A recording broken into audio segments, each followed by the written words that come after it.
بسم اللہ الرحمن الرحیم۔ اردو سٹوری سینٹر سے تمام دیکھنے اور سننے والوں کو السلام علیکم۔ پیش خدمت ہے تیرے عشق میں جوگن ہونا۔ اوف، شکر ہے اللہ تعالیٰ کا کہ کوئی تو ہے جان پہچان کا، ورنہ میں تو ڈر گئی تھی کہ اکیلی ہوں۔ اب تھوڑا سکون کا احساس ہوا۔ بس سے اترتے ہی وہ اسے دیکھ کر بولی۔ اس نے آس پاس نگاہ دوڑائی، کسی اور کو نہ پا کر سوالیہ نظروں سے اسے دیکھا۔ جی آپ ہی سے کہہ رہی ہوں، آپ کو تو روز دیکھتی ہوں کالج آتے جاتے۔ اصل میں آج میرا پریکٹیکل تھا، دیر ہو گئی، کوئی تھا نہیں آس پاس، سب انجان تھے۔ ابھی آپ کو دیکھا تو جان میں جان آئی۔ وہ نان سٹاپ بولتے ہوئے اس کے ساتھ ہی چل رہی تھی۔ اسے سامنے دیکھ کر بھی کسی کی جان میں جان آتی لڑکیوں کو کی تو عموماً اسے دیکھتے ہی جان نکلنے لگتی۔ اس نے کنکھیوں سے اسے چھوٹے سے قد کی دبلی پتلی لڑکی کو دیکھا۔ ایک منٹ رکیے، ذرا میں بھٹے لے لوں۔ اس نے بھٹوں کا ٹھیلا دیکھ کر اسے روکا۔ آپ بھی لیں گے؟ اس نے کاغذ میں لپٹا ہوا ایک گرم گرم بھٹا ٹھیلے والے کے ہاتھ سے لیتے ہوئے اس کی طرف دیکھا۔ وہ صرف ایک نظر اسے گھور کر رہ گیا۔ کوئی بات نہیں، میرے پاس پیسے بھی نہیں تھے، وہ دانت نکال کر بولی۔ آپ اکیلے کیوں ہیں؟ روز تو آپ اپنے لفنگے دوستوں کے ساتھ رہتے ہیں۔ اس کے ساتھ چلتے ہوئے وہ پوچھ رہی تھی۔ تو بھول رہی ہے کہ میں بھی انہی لفنگوں میں سے ایک ہوں۔ اس نے غصے سے اسے گھورا۔ ہائے گول گپوں والا، میرے پاس اور پیسے بچے ہوتے تو میں ضرور لیتی۔ خدا کی مار ہو ان بسوں پر، اتنے زیادہ کرائے لیتے ہیں۔ وہ ندیدی نظروں سے گول گپے والے کو دیکھتے ہوئے بس والوں کو کوس رہی تھی۔ چھوری، تجھے کسی نے سکھایا نہیں کہ جوان لڑکیاں یوں سڑک پر کھڑی ہو کر چیزیں نہیں کھاتی؟ اس نے ناگواری سے اسے دیکھتے ہوئے کہا، جو کچھ سن ہی کہا رہی تھی، بس نظریں گول گپے کے آس پاس کھڑے لوگوں کی پلیٹوں پر تھیں۔ بس کر، نظر لگائے گی، ان کے پیٹ میں مروڑ اٹھیں گے، اس نے تیز آواز میں ٹوکا۔ ہاں، وہ شرمندہ سی نگاہیں جھکا کر چلنے لگی۔ انتہائی بد اخلاق ہے۔ میرے پاس پیسے نہیں تو یہ نہیں کہ خود ہی آفر کر دے۔ میں نے کنکھیوں سے اسے دیکھا جو فون پر بزی تھا۔ لالی او لالی، سلطان بانو کی آواز پوری حویلی میں گونج رہی تھی۔ جی جی اماں صاحب، وہ دوڑتی ہوئی آئی۔ لاڈلے کے آنے کا وقت ہو رہا ہے، ذرا پوچھ ان نکمیوں سے کہ کھانا بنایا ہے کہ نہیں۔ انہوں نے کچن میں مصروف اپنی تینوں بہوؤں کی طرف اشارہ کیا۔ جی اماں صاحب، وہ کچن کی طرف بھاگی۔ پھر جائیوں اماں صاحب کہہ رہی ہیں، جلدی سے کھانا تیار کر دیں، میں بھائی صاحب کے آنے کا وقت ہو گیا ہے۔ وہ کچن میں جا کر ایک سانس میں بولی، پھر دوڑتی ہوئی آئی، دسترخوان بچھانے لگی۔ بھری دوپہر میں کھانے بناؤں، پھر ان کے لیے الگ سے کچھ بناؤں، نگینہ بڑبڑائی۔ ہم تو جیسے نوکرانیاں ہیں آپا۔ شبینہ نے بھی سر جھٹکایا۔ نوکرانیاں بھی اپنا کام کر کے اپنے ٹھکانے چلے جاتی ہیں، مگر ہمیں تو سارا دن پسنا پڑتا ہے۔ بڑی منیرہ کیوں پیچھے رہتی؟ اس نے بھی بھڑاس نکال لی۔ اگر یہ مجھے اتنا پیار نہ کرتے تو میں کب کی چلی گئی ہوتی، مگر ان کے لیے رک جاتی ہوں، میرے بغیر رہ نہیں پاتے نا، نگینہ شرما کر بولی۔ ہاں، اگر گڈو کے ابا کا خیال نہ ہوتا نا تو میں بھی اب کی ان کی چاکری کو لات مار کر چلی گئی ہوتی۔ اپنے لاڈلے کے لیے بہو وہی اٹھاتی نخرے۔ منیرہ نے روٹیاں اتارتے ہوئے کہا، ہم ہی ان کا اتنا خیال کرتے ہیں، ورنہ انہیں اگر ہمارا خیال ہوتا تو یوں ہمیں چھوڑ کر بیرون ملک نہ جاتے نوکری کے لیے۔ جانتے تو ہیں اماں صاحب کا مزاج۔ شبینہ نے افسوس سے کہا، ہاں ری، تو صحیح کہتی ہے۔ منیرہ نے حامی بھری۔ باقی شکایتیں رات کو فون پر اپنے خصم سے کر لینا، ذرا جلدی جلدی ہاتھ چلا، پتہ بھی ہے کہ لاڈلا بھوکا کتنا کچا ہے۔ سلطان آپا کی پاٹ دار آواز کچن میں گونجی۔ ان تینوں کی جان سولی پر لٹک گئی۔ جی اماں صاحب، ساری اکڑ انہوں نے ایک جھٹکے میں حلق سے نیچے اتاری اور جلدی جلدی ہاتھ چلانے لگیں۔ آپ کا بہت شکریہ۔ اس کی گلی آ گئی تو اس نے شکریہ ادا کیا۔ کس بات کا؟ اس نے اس کی طرف دیکھا۔ مجھے یہاں تک چھوڑنے کا، اس نے مسکرا کر کہا، مگر میں تو اپنے راستے آ رہا تھا، تو ہی میرے ساتھ چلتی چلتی آئی ہے۔ اس نے کڑے تیوروں سے گھورا۔ جی مگر آپ کے دوستوں کا اڈا وہاں ہے اور آپ نے مجھے یہاں تک چھوڑا ہے۔ اس نے گلی کے کچھ دور بیٹھے اس کے دوستوں کی طرف اشارہ کیا۔ ہاں، وہ مجھے ادھر ہی کچھ کام تھا، وہ گڑبڑایا۔ پھر بھی آپ کا شکریہ، وہ مسکرائی۔ چل ٹھیک ہے، اب جا گھر، جوان لڑکیاں یوں گلی میں کھڑی نہیں ہوتی۔ اس نے دور بیٹھے دوستوں کی نگاہیں اس کے جسم میں پیوست ہوتے دیکھ کر کہا، جی۔ وہ سر ہلاتی گھر کی طرف مڑ گئی۔ بیگم، یہ میری بہن کا بیٹا ہے جس کی موت اس کی پیدائش کے وقت ہی ہو گئی تھی۔ گڑیا مجھے بے حد عزیز تھی، اس لیے اس کے بچے کی ذمہ داری میں نے خود لی ہے، اور شادی بھی ہم نے جلد بازی میں اسی لیے کی۔ میر ہارون نے ایک 3-4 مہینے کا بچہ ان کی گود میں ڈالا۔ افسوس ہوا سن کر، وہ آہستہ سے بولی۔ نہیں افسوس کیسا، ہم ہیں نا اس کے باپ اور آپ اس کی ماں۔ اس کے ددھیال والے غریب گھر سے تو وہ تو گڑیا کے پیر میں لنگ تھا، اس لیے شادی ہو گئی۔ شاید اس کی قسمت میں بڑے گھر کا بیٹا بننا لکھا تھا۔ انہوں نے پیار سے اس کا گال چھوا۔ انہیں تو اس کے سر سے ٹپکتے تیل جو کہ کاجل کی موٹی موٹی دھاروں کو اس کے چہرے پر بہا رہے تھے دیکھ کر کراہت آئی۔ میں کپڑے بدل لوں، شاید بچے کو چبھیں۔ اس نے اٹھنے کا بہانہ ڈھونڈا۔ ہاں ہاں تم ٹھیک کہہ رہی ہو۔ وہ بچے کو گود میں لے کر سلا رہی تھے۔ وہ کپڑے اٹھا کر کمرے سے ملحق باتھ روم میں آ گئی، ڈھیر سارا آنسو پانی کے ساتھ بہا کر۔ جب وہ باہر آئی تو بچہ سو گیا تھا اور میر ہارون اس کے انتظار میں جاگ رہے تھے۔ انہوں نے مسکرا کر اسے اپنے پاس بٹھایا۔ چٹاخ! مدثر نے زور کا تھپڑ مسکراتی ہوئی گھر میں داخل ہوتی مزینہ کو لگایا۔ کیا ہوا؟ شگفتہ بیگم بھاگتی ہوئی کچن سے آئیں۔ مزینہ گال پر ہاتھ رکھے روئے جا رہی تھی۔ پوچھیں اس سے کہ کس کے ساتھ آئی ہے؟ وہ غصے سے کانپ رہا تھا۔ کس کے ساتھ آئی ہے؟ شگفتہ بیگم نے حیرت سے پوچھا۔ وہی ارباب لال حویلی کا واحد لفنکا، اس نے غصے سے کہا۔ مزنی! انہوں نے بے یقینی سے اسے دیکھا۔ نہیں اماں، میں اکیلی تھی تو مجھے جان پہچان کے وہی دکھے تو ان کے ساتھ آ گئی، وہ روتے ہوئے بولی۔ اس کے ساتھ آنے سے بہتر ہے کہ راستے میں کوئی نالا گٹر ملتا اس میں ڈبکی لگا لیتی، وہ چلایا۔ بس کرو بیٹا، اتنی تیز آواز میں بات نہیں کرتے، شگفتہ بیگم نے آنکھ کے اشارے سے اسے اندر جانے کو کہا۔ آپ کو پتا ہے امی کہ وہ کیسا ہے؟ اس کے دوست گلی کے نکڑ پر بیٹھ کر بس لڑکیاں چھیڑتے ہیں۔ ایسے لوگوں کے ساتھ یہ آئی تو جتنے لوگوں کی نظر پڑے گی کیا سمجھیں گے؟ وہ برابر چلا رہا تھا۔ آئی نو بھائی، وہ برا ہے، آپ کا غصہ بھی جائز ہے، مگر میں نے سوچا کہ اسے ہی اپنا ذمہ دار بنا لوں تو یہ مجھے ذمہ داری سے گھر تک پہنچا دے گا، اور اسے دوستوں کی بھی ہمت نہیں تھی کہ مجھے چھیڑتے، کیونکہ میں ارباب کی ذمہ داری ہوں گی۔ وہ چادر اتار کر ڈھکتے ہوئے سسکی لیتے ہوئے بولی۔ مدثر کی آواز اب بھی آ رہی تھی۔ وہ واش روم میں فریش ہونے کے لیے گھس گئی۔ سلام اماں صاحب۔ وہ حویلی میں داخل ہوا تو اماں صاحب آنگن میں جھولے بیٹھی تھی اور سگرا انہیں پان لگا کر دے رہی تھی۔ جیتا رہے ڈارٹلے، انہوں نے وہیں سے ہاتھ اٹھا کر دعا دی۔ ان تینوں کا فون آیا تھا۔ اس نے ہاتھ دھل کر ملازم کو اشارہ کیا۔ اس نے فوراً تولیہ آگے بڑھایا۔ ہاں آیا تھا تو کھانا کھا کر پھر بتاتی ہوں۔ انہوں نے پان چاندی کے بنے گل دان میں تھوکا اور وہ سر جھکا کر کھانا کھانے لگا۔ کتنی بار کہا ہے مجھے روٹی میں زیادہ خشکی نہیں پسند، مگر تم لوگوں کو سمجھ نہیں آوے ہے۔ اس نے روٹی اٹھا کر جھاڑی، جس میں سے آٹے کی گرد نکل کر فضا میں گم ہو گئی۔ یہ نکمیاں کھانا پکاتے وقت بس باتیں مٹھارتی ہیں۔ سن رہا ہے لاڈلے، تو ان کے ساتھ ظلم ہو رہا ہے۔ انہوں نے استہزائیہ انداز میں تھر تھر کانپتی بہوؤں کو دیکھا۔ میں پوچھتا ہوں اماں، ان تینوں سے ایسا کون سا پہاڑ توڑا ہے ان کی لگائیوں پر؟ پلاؤ کھاتے ہوئے اس نے ایک نگاہ غلط بھاوجوں پر ڈال کر بھائیوں کا نام لیا، کیونکہ عورتوں سے بات کرنا اس کی شان کے خلاف تھا۔ شکر ہے ولیمے کے دن تو وہ دم چھلا میری گود میں نہیں ڈالا، اس نے گھونگھٹ کی اوٹ میں سوچا۔ بھاجی پھر بھرجائی جی تو مائکے چلے جانا آج، خالہ سجاد شنو نے کہا۔ مائکے؟ لیکن کیوں؟ انہوں نے پیار سے اپنی دلہن کو دیکھا۔ انہوں نے شرما کر نگاہیں جھکا لیں۔ وہ تو رسم ہے جی، شنو نے دانت نکوسا۔ ٹھیک ہے مگر کل آ جانی چاہیے، اماں بوڑھی ہو گئی، کب تک رستم کو سنبھالے گی؟ وہ حکم دے کر چلے گئے۔ کیا میں صرف رستم کے لیے آئی ہوں؟ صاحب کو مجھ سے ذرا بھی محبت نہیں؟ نئی نویلی دلہن کے دل میں چھن سے کچھ ٹوٹا۔ اتنا تھکا تھکا سا کیوں لگ رہا لاڈلے؟ پسینے میں بھی بھیگا ہے بھی؟ اماں صاحب نے اس کی بھیگی ہوئی پیٹھ دے کر کہا۔ کچھ نہیں اماں، بس ہم کچھ دیر پیدل چل دیے تھے اسی لیے۔ ہاتھ دھوتے ہوئے اس نے بتایا۔ اے تجھے کیا ضرورت ہے پیدل چلنے کی؟ پیدل چلیں تیرے دشمن۔ ادھر آ تو میرے پاس بیٹھ۔ انہوں نے ملازمہ کو کرسی جھولے کے پاس رکھنے کا اشارہ کیا۔ کرسی رکھنے کے بعد ملازمہ نے اس پہ پڑی نادیدہ گرد اپنے دوپٹے سے جھاڑی۔ لا دے ادھر۔ انہوں نے ملازمہ کے ہاتھ سے پنکھا جھپٹا۔ اور ہن دے اماں صاحب، میں ٹھیک ہوں۔ اور رہن دو اماں صاحب۔ اس کے سامنے چہرے پر مسکراہٹ بکھری۔ خاک ٹھیک ہے میرا بچہ؟ دھوپ میں سڑک پر پھٹکا۔ انہوں نے پنکھا اس کی پیٹھ پر جھلا۔ نہا کر سوؤں گا اماں صاحب۔ وہ اٹھ کھڑا ہوا۔ ہاں جا آرام کر، انہوں نے چمکارا۔ وہ اٹھ کر اپنے کمرے میں آ گیا۔ آج رات کی میر ہارون کی دعوت تھی۔ کھانا کھا کر انہوں نے فوراً جانے کا مطالبہ کر دیا۔ بیٹا کچھ دن رک جاتی، اماں نے دبی زبان میں کہا۔ بہت معذرت ماں جی، مگر اماں اب اکیلی ہو گئی ہیں، گھر سنبھال نہیں پاتی، انہوں نے شائستگی سے کہا۔ اماں تو داماد کی عمدہ زبان پر ہی فدا ہو گئیں۔ ٹھیک ہے بیٹا، بس تم لوگ خوش رہو، آباد رہو، ہمیں اور کیا چاہیے؟ انہوں نے سر پہ ہاتھ پھیر کر دعا دی۔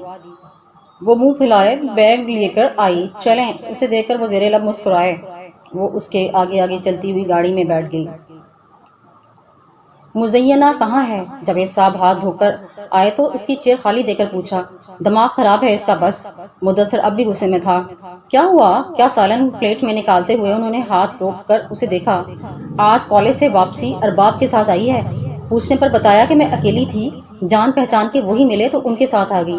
اس نے اس کی نقل اتارتے ہوئے بتایا۔ یہ کب بڑی ہوگی؟ وہ کھانا چھوڑ کر سر پہ ہاتھ رکھ کر بیٹھے تھے۔ بچی ہے، میں سمجھا دوں گی۔ شگفتہ بیگم ڈر گئیں کہ کہیں کھانا ہی نہ چھوڑ دے۔ کیا سمجھاؤ گی؟ اب جب سارے محلے والے دیکھ چکے ہیں، محلے کیا جہاں سے چل کر اس کے ساتھ آئی ہوگی سارے لوگ دیکھ رہے ہوں گے۔ وہ غصے میں کھانا چھوڑ کر اٹھ گئے۔ شگفتہ بیگم بے بسی سے انہیں جاتا دیکھ رہی تھی۔ وہ سو کر اٹھا تو باہر چلا آیا۔ بیٹھیے بھائی صاحب۔ دوستوں نے انہیں ہاتھوں ہاتھ لیا۔ کیا بات ہے آج دوپہر میں؟ ایک نے دانت نکوس کر کہا۔ بکواس نہ کر، چھوری راستے میں مل گئی تو خود ہی چپک گئی۔ اس نے جھڑکا۔ واہ جی، دیوی خود چل کر مہربان ہوئی۔ دوسرے آنکھیں چمکائی۔ کبھی ہمیں بھی ملواؤ، کسی نے رال ٹپکانے والے انداز میں کہا۔ بکواس کرو گے تو منہ توڑ دوں گا۔ وہ سخت اشتعال میں آ گیا۔ بھائی صاحب، ہمیں لگتا ہے کہ اب آپ کو شادی کر لینی چاہیے۔ ایک نے ٹھوکا دے کر ٹوکا اور بات کا رخ موڑا۔ ہاں بھائی صاحب، آپ کے تینوں بھائیوں کی شادی ہو گئی ہے، اب آپ بھی کر لیں۔ کب تک اکیلے رہیں گے؟ سب اپنی اپنی بولی بولنے لگے۔ سچ بتائیں، کیا دل نہیں چاہتا کہ کوئی سوئی جاگی آنکھوں سے آپ کا انتظار کرے، چوڑیوں کی کھنک کے ساتھ کھانا نکالے؟ سب اپنی اپنی بولی جا رہے تھے۔ بس وہ ہاتھ اٹھا کر دھاڑا۔ میں یہاں اس لیے آیا تھا کہ زمینوں پر کچھ کام کسی کو کرنی ہے، مزدوری ہے تو آ جاؤ۔ یہ کہہ کر وہ تھوڑی دیر کو رکا، مگر لڑکیوں کے کالج جانے کا ٹائم ہو گیا تھا۔ کیسے وہ وہاں سے ہلتے؟ کہاں جا رہی ہو بیٹا؟ انہوں نے کالج یونیفارم میں بیگ ٹانگے مزینہ کا راستہ روکا۔ کالج جا رہی ہوں امی۔ اور کہاں جاؤں گی یونیفارم میں؟ وہ مسکرائی۔ مجھے پتا ہے، مگر ناشتہ کیے بغیر رات بھی کچھ نہیں کھایا؟ کل صبح کا ناشتہ کیا ہوا ہے۔ ان کی ممتا تڑپی۔ بھوک نہیں ہے امی، لگے گی تو کھا لوں گی۔ ان کے گال چومتی وہ باہر نکل گئی۔ جانے دیں امی، 2 دن بھوکی رہے گی تو مر نہیں جائے گی۔ غلطی کی ہے اتنی بڑی، اس بار کوئی منائے گا بھی نہیں۔ مدثر نے پراٹھا کھاتے ہوئے کہا۔ جب ہوگی اپنی اولاد تب پوچھوں گی۔ اولاد بھوکی ہو تو ماں باپ پر کیا بیتتی ہے؟ انہوں نے ناشتہ ادھورا چھوڑ کر جاتے جاوید صاحب کو دیکھ کر کہا۔ امی، میرا مطلب وہ نہیں تھا۔ وہ شرمندہ ہو گیا۔ شگفتہ بیگم سر جھٹکتی برتن کچن میں اٹھا لے گئیں۔ دوستوں کو تو ڈانٹ دیا، مگر دل میں بار بار وہی خیال چٹکیاں لے رہے تھے۔ اس سال 35 پورے ہو جائیں گے، مگر شاید شادی قسمت میں ہی نہیں۔ کیسا محسوس ہوتا ہوگا جب بیوی روٹتی ہوگی؟ تو ویسے کیوں مناتے ہوں گے لوگ اپنی بیوی کو؟ روٹی ہوئی کو تو روٹی رہے، ہماری بلا سے کون سا ہمارے خرچے پوری کرتی ہے؟ الٹا مرد ہی ساری ضرورتیں پوری کرتے ہیں۔ اس کے دماغ میں سوچیں آندھیوں کی طرح چل رہی تھیں۔ کیوں لگا اتنا بیویوں کو چڑھائے رہتے ہیں سر؟ میں اب تینوں بھائیوں کو ہی دیکھ لو، رات میں کتنی ہی دیر تک ڈیوٹی نہ کر لیں، پھر بھرجائیوں کے پاس فون ضرور کرتے ہیں۔ ٹیوب ویل کے پاس بنا کمرہ جو ہر طرح کی آسائشوں سے پر تھا، دن کا زیادہ وقت اس کا یہیں گزرتا تھا۔ مگر اب کیا میں شادی کرتا ہوا اچھا لگوں گا؟ اتنی عمر ہو گئی ہے اور پھر مجھے لڑکی دے گا بھی ہائی اسکول فیل۔ اس نے خود کا مذاق اڑایا۔ بھائی صاحب، پانی ہو گیا ہے، اب میں جاؤں؟ کھیتوں میں ٹیوب ویل کے ذریعے پانی ڈالنے والے لڑکے نے اندر جھانک کر اجازت چاہی۔ جا، اس نے آنکھیں رگڑ کر کہا۔ اس کے جانے کے بعد وہ پھر سے اپنی سوچوں میں گم ہو گیا۔ اٹھتی جوانی کی عمر میں اس کے دل میں کبھی شادی کا خیال نہیں آیا، مگر دن گزرنے کے ساتھ ساتھ اس کا دل بھی چاہتا تھا کہ اس کا بھی کوئی ہم سفر ہو۔ شگفتہ، مزینہ کے لیے اچھا رشتہ آیا ہے، لڑکا پڑھا لکھا ہے، اچھا خاندان ہے۔ ہم نے سوچا ہے ایک بار آ کر مزینہ کو دیکھ لیں۔ چائے پیتے ہوئے انہوں نے بیوی سے کہا۔ ارے مگر میں نے سوچا تھا کہ مدثر کی نوکری لگ جائے، پھر دونوں کے ساتھ میں شادی کر دیں گے، اور اب مزنی 20 کی ہی تو ہوئی ہے۔ وہ مسکرائیں۔ مدثر کی نوکری پتہ نہیں کب لگے گی، پھر وہ لڑکا ہے، لڑکوں کی عمر کا کوئی مسئلہ نہیں، مگر مزینہ کی عمر زیادہ ہو گئی تو مشکل ہوگی۔ ہمارے یہاں کون سی دولت برس رہی ہے جو من چاہا بیاہ کریں بیٹی کا؟ انہوں نے سمجھایا۔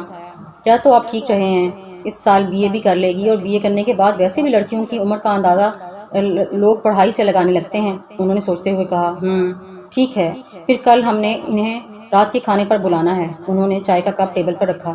جی، جیسا آپ بہتر سمجھیں۔ انہوں نے ہمیشہ کی طرح سر ہلایا۔ شادی کے 1 سال کے اندر ہی وہ ایک بچے کی ماں بن گئی۔ رستم بھی 1.5 سال کا ہو گیا تھا۔ ہمیں تم پہ فخر ہے، تم نے جس طرح رستم کی پرورش کی ہے، گڑیا ہوتی تو وہ بھی نہ کرتی۔ وہ تو بڑی تنگ مزاج تھی، نخیلی بھی، ہم خوب لاڈ اٹھاتے تھے اس کے۔ بہن کی یاد میں آنکھیں نم ہو گئیں۔ ناشتہ لگا دوں؟ اس نے رستم کے کپڑے بدلتے ہوئے پوچھا۔ نہیں، جا رہے ہیں ایک دوست کے یہاں، بس 1 کپ چائے پلا دیں؟ انہوں نے پرفیوم اسپرے کرتے ہوئے کہا۔ جی۔ وہ اسے گندے کپڑے ٹوکری میں ڈالتے ہوئے اٹھ کھڑی ہوئی۔ ہمارا خیال ہے کہ ہم تمہیں کہیں گھما لیں۔ کچھ دنوں کے لیے وہ چلتے ہوئے اس کے قریب آئے۔ بچے چھوٹے ہیں، میں انہیں چھوڑ کر کہیں نہیں جا سکتی، سپاٹ لہجے میں کہتے ہوئے اس نے اپنے کندھے پر ہاتھ رکھا، ان کا ہاتھ نرمی سے ہٹایا۔ ٹھیک کہتی ہو۔ وہ دوبارہ شیشے کی طرف مڑ گئے۔ سارے حسین دن تو چلے گئے، اب گھومنے چلیں۔ چائے بناتے وقت کتنے ہی آنسو اس کے ہاتھوں پر گرے۔ سڑک کنارے گول گپے والے کے ٹھیلے کے پاس وہ دو اور لڑکیوں کے ساتھ کھڑی یقیناً گول گپے والے کے فری ہونے کا انتظار کر رہی تھی۔ نہ جانے کیا اس کے دماغ میں آیا کہ وہ گاڑی گول گپے والے کے پاس لے آیا۔ یہ چھوری جتنے گول گپے بولے اسے پیک کر کے دے دوں، اس نے شیشہ سرکا کے گول گپے والے سے کہا۔ جی مگر میں آج پیسے لائی ہوں، اس نے لپک کر مٹھی میں پڑے 20 روپے اس کے سامنے کیے۔ چپ، تجھے اس نے منع کیا تھا نا کہ یوں روڈ پر کھڑے ہو کر مت کھایا کر، اس نے ڈپٹا۔ جی سوری، وہ گڑبڑا کر بولی۔ یہ لے پکڑ اور جا گھر، اس نے گول گپے والے کے بڑے ہوئے ہاتھ کی طرف اشارہ کیا۔ جی اس نے جھپٹ کر شاپر اٹھایا۔ مبادن پھر کہیں مدثر نہ دیکھ لے، یہ کیوں ہمیں دے رہا تھا، کہیں ہمارے ساتھ کچھ غلط تو نہیں کرنا چاہ رہا؟ کلثوم ڈر کر بولی۔ نہیں ایسا کچھ نہیں ہے، اصل میں وہ اس دن یہ راستے میں مل گئے تھے تو میں ان کے ساتھ گھر آئی تھی، وہ اپنی سانسوں کو بحال کرتے ہوئے بولی۔ پھر تو کیوں اتنا ڈر گئی؟ شفا نے اس کی طرف دیکھا۔ اصل میں مدثر نے اس دن دیکھ لیا تھا تو بہت غصہ کر رہا تھا، اس نے نگاہیں جھکا کر کہا۔ تمہارا بھائی تو صرف بول کر ہی رہ گیا، ہمارا بھائی رہتا تو مار ہی دیتا جان سے۔ وہ دونوں لرز گئیں۔ یہ سب کیا ہے امی؟ اس نے ماں کو دوپٹہ باندھے گھر کی صفائی پر کمر بستہ دے کر حیرت سے پوچھا۔ تو جا جلدی سے فریش ہو کے فریج سے رات کا سالن نکال کر گرم کر لے، میں نے آج کھانا نہیں بنایا۔ وہ صوفے پر سے دھول اڑاتی ہوئی بولی۔ مگر کیا ہوا؟ وہ حیرت سے بولی۔ تم فریش ہو کر تب بتاتی ہو۔ انہوں نے اسے اس کے کمرے کی طرف دھکیلا۔ کہیں آپ ہی تو نہیں آ رہی؟ ہاتھ منہ دھوتے ہوئے اس نے قیاس لگایا۔ اب بتائیں کون آ رہا ہے؟ وہ منہ صاف کرتے ہوئے بولی۔ میری بیٹی کب اتنی بڑی ہو گئی؟ انہوں نے پیار سے اس کی پیشانی چومی۔ سب سمجھ رہی ہوں، بڑی کام کروانے کا ارادہ ہے، وہ انگلی اٹھا کر کہا۔ میرا بچہ، انہوں نے پیار سے اسے سینے لگایا۔ آج تمہیں دیکھنے لڑکے والے آ رہے ہیں، امی نے خوشی سے کہا۔ امی؟ وہ بے یقینی سے چیخی۔ کیا ہوا؟ انہوں نے اسے چیختے دیکھ کر ایک چپت لگائی۔ امی مجھے نہیں کرنی شادی، کچھ بھی ہو جائے، وہ غصے سے بولی۔ چپ کر، کسی نے سن لیا تو قیامت آ جائے گی۔ انہوں نے اس کا منہ بند کیا۔ کچھ بھی ہو جائے امی، میں اس رشتے کے لیے انکار کروں گی، مجھے ابھی سارا پڑھنا ہے، جاب کرنی ہے، وہ چیخی۔ بیٹا میری بات سنو، انہوں نے پھسلانے کے لیے اسے ٹوکا۔ یاد رکھیے امی، اس رشتے کو توڑنے کے لیے میں کچھ بھی کروں گی، وہ چیختی ہوئی کمرے میں بھاگی۔ زریاب آج رات کی فلائٹ سے کچھ دنوں کے لیے آیا تھا، اماں صاحب کیوں نہیں ارباب کی بھی شادی کر دیتی، کم از کم وہ اتنی رات تک غائب تو نہیں رہے گا۔ کھانا کھاتے ہوئے انہوں نے اس سے بات کی جس کے ہاتھ کی کپاہٹ برتن اٹھاتے ہوئے واضح تھی۔ ریشم کہاں ہے؟ اس نے بات پلٹی۔ میں یہاں ہوں بھائی، میں تو ہر دم کہتی ہوں اماں صاحب سے کہ بھائی صاحب کی شادی کروا دیں، مگر ان کو لگتا ہے بھرجائی آ گئی تو بھائی صاحب اماں سے دور ہو جائیں گے۔ اندر سے ریشم اپنا پراندہ جلاتے ہوئے آئی۔ کچھ غلط نہ کہتی، میں سب ایسے ہی ہوتا پھر تو کیوں چاہے کہ جیسا جلم تم تینوں کی لگائیوں کے ساتھ ہو رہا ہے ویسا کسی اور کے ساتھ ہو۔ ان کی نظریں پھر بہو پہ گئیں۔ اماں صاحب آپ کو کیوں ڈر ہے کہ شادی ہو گئی تو ارباب آپ سے دور ہو جائے گا؟ اس نے نرم لہجے سے پوچھا۔ بس ارباب صحن میں داخل ہوا۔ میں نے نہیں کرنی شادی، وہ چیزوں کو ٹھوکر مارتا اپنے کمرے میں چلا گیا۔ دیکھ میرا لاڈلا شادی کے نام سے بھاگتا ہے۔ انہیں فخریہ گردن اونچی کی۔ شادی کے نام سے نہیں اماں صاحب، اس کی بھی کچھ ضرورتیں ہیں۔ اس نے سوچتے ہوئے بیوی کو دیکھا اور اسے کچھ بھی بولنے کے اشارے سے منع کرتی اندر چلے گئی۔ اماں، رستم اندر آیا۔ ہاں بول، انہوں نے ایک ہاتھ سے آنسو صاف کیے۔ اماں منا رو رہا ہے کب سے، وہ 5 مہینے کے مننے کے رونے سے پریشان ہو کر اندر آیا۔ پہلا بچہ اب بھی 5 ماہ کا تھا، دوسرے کی آمد ہو گئی، وہ چڑچڑا گئی۔ چل تو میں آتی ہوں۔ اس نے سامنے رکھے مننے کی فیڈر اٹھائی۔ یہ لے رستم بھائی کے منہ میں ڈال۔ اس نے اس کے ننھے ہاتھوں میں فیڈر تھمائی اور اپنی الٹیاں روکتی باتھ روم کی طرف بھاگی۔ تو کیا کر رہا ہے؟ دادی اپنی چھڑکتی ٹیکتی ہوئی آئی۔ مننے کو بھوک لگی تھی نا، دودھ پلا رہا ہوں۔ وہ بڑے شوق سے دونوں ہاتھوں سے فیڈر پکڑے اسے پلا رہا تھا۔ بہو وہ دھاڑی۔ جی اماں جی، وہ دوپٹے سے چہرہ صاف کرتی ہوئی آئی۔ نقاہت چہرے سے جھلک رہی تھی۔ اپنے بیٹے کی بھوک پیاس کی تمہیں فکر ہے، مگر اس کی نہیں۔ وہ بہت تیز آواز میں چلا رہی تھیں۔ کیا ہو رہا ہے یہاں؟ میر ہارون باہر سے آ گئے۔ دیکھ ذرا، بہو کو اتنی دیر ہو گئی، اپنے بیٹے کی بھوک کا احساس ہے مگر اس معصوم کا نہیں۔ بیٹی کو دیکھ کر انہوں نے جھٹ شکایت لگائی۔ یہ میں کیا سن رہا ہوں؟ وہ غرائے۔ وہ بہت ڈر گئی، پہلی بار صاحب کو اتنے غصے میں دیکھا تھا۔ جی وہ میں دینے ہی جا رہی تھی مگر وہ ہونٹ کاٹتی صفائیاں دینے لگی۔ مگر بس آخری بار سمجھا رہا ہوں، اگر آئندہ میں نے رستم کی طرف سے کوئی لاپرواہی دیکھی تو یہ تمہاری اولاد اسے اٹھا کر باہر پھینک دوں گا۔ میر ہارون نے تو گویا اس کا کلیجہ ہی نکال دیا۔ چل میں تجھے کھانا دیتی ہوں۔ وہ آنسو پیتی رستم کا ہاتھ پکڑ کر کچن کی طرف چلی گئی۔ وہ بیچارہ چپ چاپ اپنا دبوچا ہوا بازو دیکھ رہا تھا۔ ابو مجھے یہ شادی نہیں کرنی ہے، وہ لاؤنج میں بیٹھے باپ کے سر پہ جا کر بولی۔ فریج میں فروٹس اور مٹھائیاں رکھتے مدثر نے حیرت سے اسے دیکھا۔ کیوں نہیں کرنی؟ انہوں نے اطمینان سے دیکھا۔ کیونکہ میں پڑھنا چاہتی ہوں۔ وہ بھی شدید غصے میں تھی۔ تو ٹھیک ہے، میں ان سے بات کر لوں گا کہ تمہیں آگے پڑھائی کی اجازت دے دیں، انہوں نے آرام سے کہا۔ وہ واپس پلٹ گئی۔ شگفتہ بیگم کو بھی سکون ملا، وہ بھی اطمینان سے کچن میں مصروف ہو گئی۔ شگفتہ بیگم، انہوں نے بلند آواز میں پکارا۔ جی وہ بھاگتی ہوئی آئیں۔ رشتے سے انکار کے لیے شاید یہ کوئی نیا پینترا آزمائے، ہمیں اس کی کسی بات پر دھیان نہیں دینا، کیونکہ اتنا اچھا رشتہ میں ہاتھ سے جانے نہیں دینا چاہتا۔ جی وہ سر ہلاتی واپس مڑ گئی۔ لاڈلے گندم کی اس سال کی پیداوار تو بہت زیادہ تھی، انہوں نے شام کی چائے پیتے ارباب سے کہا۔ جی اماں صاحب، منشی نے کہا ہے کل تک حساب مل جائے گا۔ وہ چائے کا کپ رکھتا ہوا اٹھ کھڑا ہوا۔ اچھا خیر سے کدھر جا رہا ہے؟ انہوں نے اسے اٹھتے دے کر پوچھا۔ کہیں نہیں اماں، ذرا دوستوں کے پاس جا رہا ہوں۔ انہوں نے موبائل جیب سے نکال کر ٹائم دیکھا۔ کہاں جا رہا میرے بھائی، کبھی گھر میں بھی رہا کر۔ ضریاب اس کے پاس بیٹھ گیا۔ ہاں جیسے تو بیویوں کے گڈوں سے لگ کر بیٹھا رہتا ہے، انہوں نے طنز کے تیر پھینکے۔ ہاں بھائی صاحب کی بیوی ہوتی نا تو ہم بھی دیکھتے کہ کیسے اتنی دیر باہر ٹکتے ہیں۔ وہ ڈھٹائی سے بولا۔ اماں میں چلتا ہوں، وہ اس موضوع پر گھبرا کر بولا۔ ٹھیک ہے لاڈلے، تو جا، رات کو بتا کر جا کیا کھائے گا، میں پکوا دوں، انہوں نے چمکارا۔ کچھ بھی کھا لوں گا اماں صاحب، تو ہلکا نہ ہوا کر، وہ ماں کے ہاتھ چوم کر بولا۔ کیوں نہ ہوں، تو میرا لاڈلا ہے، انہوں نے پیار سے اس کی پیشانی چومی اور وہ باہر نکل آیا۔ یہ ہے ہماری بیٹی مزینہ، شگفتہ بیگم نے اسے اپنے پاس بٹھایا۔ ماشاء اللہ، لڑکے کی ماں مسکرائی۔ کیا کرتی ہو بیٹا؟ انہوں نے پیار سے پوچھا۔ جی BA کر رہی ہوں، اس نے آہستہ سے جواب دیا۔ ماشاء اللہ، وہ پھر مسکرائی۔ بھائی پڑھائی سے ایک بات اور بتا دیں، مزینہ یہ چاہتی ہے کہ اسے شادی کے بعد BA کمپلیٹ کرنے دیا جائے۔ جاوید صاحب نے بات رکھی۔ ضرور، کیوں نہیں، یہ بھی ہماری بچی ہے۔ لڑکے کے والد نے حامی بھر لی۔ بہت شکریہ، جاوید صاحب مشکور ہوئے۔ مزینہ کے ہونٹوں پر بھی مسکراہٹ دوڑ گئی۔ تو پھر ہم رشتہ پکا سمجھیں؟ انہوں نے آج سے پوچھا۔ جی ہاں بالکل، ہمیں تو پہلے ہی سے معیز بہت پسند ہے، جاوید صاحب نے معیز کو دیکھتے ہوئے کہا۔ بھائی مٹھائیاں کھلاؤ مدثر، انہوں نے بیٹے کو اشارہ کیا۔ جی ابو، وہ مسکراتا ہوا اٹھا۔ کھانا نکالو، میر ہارون رات میں آئے تو خاموش بیٹھی بیوی سے کہا۔ جی وہ اٹھ گئی۔ کھانا کھانے کے بعد وہ سو گئے۔ وہ رات بھر کروٹ بدلتی رہی، اس امید کے ساتھ انتظار کر رہی تھی کہ شاید منائیں، مگر نہیں۔ صبح اٹھی تو بچے سو رہے تھے۔ وہ کچن میں چلی آئی، چائے چولہے پر رکھی اور پراٹھوں کے لیے آٹا گوندنے لگی۔ اماں سویرے ہی ناشتہ کرتی تھیں۔ ایک کپ چائے دے دو ہمیں، میر ہارون اندر آئے۔ آپ اتنی سویرے؟ انہیں دیکھ کر اسے حیرت ہوئی۔ کل رستم نے کہا تھا اسے گھوڑے دیکھنے ہیں تو جائیں سویرے دکھا لائیں، مجمائیاں لیتے ہوئے بولے۔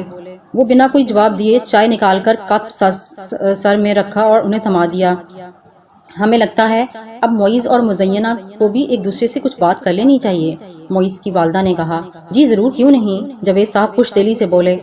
مدثر نے ناگواری سے یہ بات سنی مگر باپ اور مہمانوں کے سامنے کچھ نہیں بولا۔ مزینہ بیٹا، معیز کو گھر دکھا دو، شگفتہ بیگم نے کہا۔ جی امی، وہ آہستہ سے کہتی ہوئی اٹھ کھڑی ہوئی۔ معیز اس کے پیچھے چل دیا۔ یہ میرا کمرہ ہے۔ پورا گھر دکھانے کے بعد وہ اسے اپنے کمرے میں لے آئی۔ واو نائس، اس نے ستائشی نظروں سے اس کا صاف ستھرا کمرہ دیکھا۔ تھینک یو، وہ ہلکا سا مسکرائی۔ ویسے تم بھی بہت خوبصورت ہو، اس کا ہاتھ اس کے شانوں سے ہوتا ہوا اس کے چہرے پر پھسل رہا تھا۔ جی، وہ قسم پھنسا کر ہٹی۔ ویسے یہ تمہارا فون ہے؟ اس نے بیڈ کے سائڈ ٹیبل پر پڑے خوبصورت سے اسمارٹ فون کو اٹھا کر پوچھا۔ جی میرا ہی ہے، وہ گھبرا کر بولی۔ پتہ نہیں کیوں اس کا لمس اسے اچھا نہیں لگ رہا تھا۔ کسی لڑکے بڑکے سے تو بات نہیں کرتی؟ اس نے خباثت سے مسکراتے ہوئے پوچھا۔ جی، وہ بے یقینی سے آنکھیں پھاڑ کر بولی۔ ایک گلاس پانی ملے گا؟ اس نے اپنے وائبریٹ ہوتے فون کی اسکرین پر جگمگاتے نام کو دیکھا اور اس سے کہا۔ جی میں ابھی لاتی ہوں، اس نے بھی فی الحال ہٹنے میں عافیت جانی۔ بہو، انہوں نے پاس سے جاتی شبینہ کو بلایا۔ جی اماں صاحب، وہ دل ہی دل میں دعائیں کرتی ہوئی قریب آئی۔ سیماب کو فون ملاؤ۔ انہوں نے اپنا موبائل اس کے سامنے کیا۔ انٹرنیٹ سے فون ملانا انہیں نہیں آتا تھا۔ جی اما صاحب، مگر اس وقت وہ ڈیوٹی پر ہوتے ہیں۔ اس نے ٹائم دے کر ڈرتے ڈرتے کہا۔ تم سے جتنا کہا اتنا کرو۔ انہوں نے کڑے تیوروں سے اسے گھورا۔ جی، اس نے کال ملا دی۔ تھوڑی دیر بعد کال ریسیو ہو گئی۔ سلام اما صاحب۔ وہ سمجھ گیا کہ کس لیے فون آیا ہے۔ سلام سلام، وہ بے نیازی سے بولی۔ خیریت تو ہے؟ اس نے پوچھا۔ خیریت ہی تو نہیں رہتی جس کے تم جیسے جورو کے غلام بیٹے ہوں۔ انہوں نے بہو کو اشارے سے باہر جانے کے لیے کہا۔ وہ سہمے سہمے قدموں سے باہر چلی گئی، مگر اما صاحب کی آواز باہر تک آ رہی تھی۔ تیری تنخواہ 1,20,000 ہے، اور پھر بھی ہم نے چھوٹ دے دی کہ چلو بیوی بچوں والا ہے، 1000 خرچے ہوں گے، تو اس کی بار پیسے 80,000 ہی کیوں ہیں؟ انہوں نے تیز آواز میں پوچھا۔ اما صاحب، وہ شبینہ کی بہن کی شادی تھی تو اس نے جھمکے بنوانے تھے، بہن کا تحفہ۔ اس نے ڈرتے ہوئے بتایا۔ تیرا جو 20,000 ہے، اسی میں سے بچا گھٹا کر تحفے تحائف لے دے، کل تک مجھے 20,000 مل جانے چاہیے، انہوں نے حکم دیا۔ مگر اما صاحب، وہ ہکلایا۔ تب تک وہ فون کاٹ چکی تھی۔ وہ بہو سے بدلہ لینے کے منصوبے سوچنے لگی۔ بڑی آئی بہن کو جھمکے دینے والی۔ مت پوچھ یار، ایک دم چکنی ملائی ہے۔ موئز کی دبی دبی آواز اس نے دروازے کے باہر سنی۔ تو فکر مت کر یار، ایک دم نازک کلی ہے، وہ ہنسا۔ ارے تیرے یار کی بیوی تیری بیوی جس طرح تیری بیوی ہماری بھی تھی، وہ کہکا لگا کر بولا۔ تم بغیرت انسان، نکل جاؤ میرے کمرے سے۔ وہ ایک جھٹکے سے کمرے میں داخل ہوئی۔ اچھا ہوا چڑیا، تم نے سب کچھ خود سن لیا، اب تیرے پر نوچنے میں اور مزہ آئے گا۔ وہ خباثت سے مسکرایا۔ آپ کی امی بلا رہی ہیں۔ کافی دیر گزرنے کے بعد مدثر اسے بلانے آیا۔ بھائی، وہ اس کی طرف لپکی۔ مدثر صاحب، جب آپ کی بہن راضی نہیں تھی تو کیا ضرورت تھی ہمیں یہاں بلا کر بے عزت کرنے کی؟ گھاک کھلاڑی نے فوراً پتہ پھینکا۔ مزینہ، مدثر نے اسے غصے سے گھورا۔ آپ پلیز باہر جا کر کسی سے کچھ مت کہیے گا، اصل میں چھوٹی ہے نا، بچی ہے، ابھی شادی کے لیے راضی نہیں، مگر شادی آپ ہی سے ہوگی۔ مدثر اس کا ہاتھ پکڑ کر بولا۔ ٹھیک ہے، آج تو میں بنا کسی کو بتائے چلا جاؤں گا، آپ اپنے والدین سے کہیے، اسے سمجھائیں۔ وہ اپنے کپڑے پر پڑی ندیدہ گرد جھاڑتا ہوا باہر نکل گیا۔ مدثر بھی اسے گھورتا ہوا باہر نکل گیا۔ جاوید صاحب کے پے در پہ کئی تھپڑ اس کے گال پر پڑے۔ ابو ایک بار میری بات تو سن لیں، وہ روتے ہوئے بولی۔ کچھ نہیں سننا، وہ دھاڑے، کل ہی اس کا نکاح ہے موئز کے ساتھ، انہوں نے فیصلہ سنایا اور کمرے سے باہر چلے گئے۔ امی آپ تو سن لیں، وہ سسک اٹھی۔ کیا سنوں میں؟ وہ غصے سے بولی۔ امی وہ اچھا آدمی نہیں ہے، وہ روتے ہوئے بولی۔ کچھ بھی ہو، شادی تمہاری اسی سے ہوگی، انہوں نے سختی سے کہا۔ امی پلیز، میں جھوٹ نہیں بول رہی، وہ گھبرائی۔ تمہارے ابو صحیح کہتے تھے، تم اس شادی کو توڑنے کے لیے کچھ بھی کرو گی، اور اب پلیز مجھے مزید اپنے ابو سے باتیں سننے کا موقع مت دو، انہوں نے ہاتھ جوڑے۔ نہیں امی، وہ بلک اٹھی، پلیز مجھ سے شادی کر لیں۔ وہ صبح ناشتہ کر کے نکلا تو وہ لڑکی گاڑی کے سامنے آ گئی۔ چھری، کیا بکواس ہے یہ؟ وہ دھاڑا، لال کلر کے شلوار سوٹ میں اس کی رنگت دمک رہی تھی۔ پلیز، اس نے ہاتھ جوڑے۔ آ گاڑی میں بیٹھ، اس نے آس پاس کے لوگوں کو دیکھ کر گاڑی کا گیٹ کھولا۔ اتنی جلدی نکاح رکھ دیا آپ نے؟ ہم تو کچھ تیاری بھی نہیں کر پائے، موئز کی والدہ اپنے مخصوص لب و لہجے سے مسکرائیں۔ کوئی بات نہیں، ہماری امانت جتنی جلدی واپس کر دیں اچھا رہے گا، والد صاحب نے کہا۔ جی جی، یہ تو ہے، وہ مسکرائے۔ مولوی صاحب آ گئے ہیں امی، مدثر نے اطلاع دی۔ میں لے آتی ہوں مزینہ کو۔ شگفتہ بیگم دوپٹہ سنبھالتے اٹھ کھڑی ہوئیں۔ مزینہ، انہوں نے دروازہ بجایا۔ وہ دروازہ کھلا دیکھ کر اندر داخل ہوئیں۔ پوری جیولری ڈریسنگ ٹیبل پر رکھی ہوئی تھی، لگتا ہے واش روم میں ہے۔ انہوں نے واش روم کا دروازہ بند کر کے دیکھ کر سوچا۔ وہ بیڈ پر بیٹھ گئیں۔ یہ کیا ہے؟ ٹیبل لیمپ کے پاس رکھے پیپر ویٹ سے دبے کاغذ نے ان کی توجہ اپنی طرف کھینچی۔ وہ انجانے خوف سے کانپنے لگی۔ وہ واش روم میں ہے، اپنے دل کو تسلی دے کر انہوں نے پیپر سے نظریں ہٹا لیں۔ کیا ہوا امی، ابھی تک تیار نہیں ہوئی؟ مدثر دروازہ کھول کر اندر داخل ہوا۔ نہیں بیٹا، واش روم میں ہے، وہ مسکرائیں۔ اچھا، وہ بھی ان کے پاس بیٹھ گیا۔ یہ کیا ہے امی؟ اس کی نظر کاغذ پر پڑی۔ اس نے ہاتھ بڑھا کر کاغذ کھینچا۔ السلام علیکم امی ابو، میں نے آپ کو بہت بتانے کی کوشش کی کہ موئز اچھا آدمی نہیں، وہ مجھے اپنے دوستوں سے شیئر کرنا چاہتا تھا، وہ اپنے دوست سے کہہ رہا تھا کہ میری بیوی سمجھ لو میرے یار کی بھی بیوی، مگر آپ لوگ میری بات سننے کے لیے تیار ہی نہیں تھے۔ اتنے ارجنٹلی نکاح رکھ دیا، مجھے مجبوراً گھر چھوڑنا پڑا، کیونکہ اگر ایک بار نکاح ہو جاتا تھا تو مجھے طوائف بننے سے کوئی نہیں روک پاتا۔ معاف کیجیے گا مزینہ۔ تیرا دماغ تو ٹھیک ہے چھوری، گاڑی کے شیشے چڑھاتے ہوئے وہ گرایا۔ پلیز آپ بس مجھ سے نکاح کر لیں، اس نے ہاتھ جوڑ دیے۔ اچھا پوری بات بتا، وہ تھوڑا نرم ہوا۔ وہ سسک کر پوری داستان اسے بتاتی گئی۔ ٹھیک ہے، چل کورٹ میں، اس نے گاڑی کورٹ والے راستے پہ موڑی۔ 2 گھنٹے کے اندر وہ اس کی قانونی اور شرعی بیوی بن چکی تھی۔ دیکھ ایک بات میں تجھے بتا دوں، حویلی پہنچنے پر ہماری اماں صاحب بہت ناراض ہوں گی۔ اب یہ تیرے اوپر ہے کہ تو کیسے سنبھالتی ہے اماں صاحب کو۔ میری طرف سے تجھے بس یہی مدد مل سکتی ہے کہ میں تجھے کبھی چھوڑوں گا نہیں، نہ ہی تجھے کوئی حویلی سے باہر نکالے گا، باقی سب اماں صاحب کی مرضی۔ اس نے واضح لفظوں میں اسے سمجھا دیا۔ کچھ کھائے گی؟ اس نے آس پاس کئی ڈھابے اور ٹھیلے دے کر پوچھا۔ نہیں۔ وہ آنسو روکتی نفی میں سر ہلا گئی۔ یہ پیپر ایک تو رکھ لے، ایک میں رکھ لیتا ہوں۔ اس نے نکاح کے پیپرز کی فوٹو کاپی اسے پکڑائی۔ نہیں، دونوں آپ ہی رکھ لیں۔ اس نے انکار کیا۔ اور جو میں نے شادی کے ماننے سے کبھی انکار کر دیا تو؟ اس نے چہرے کو غور سے دیکھا۔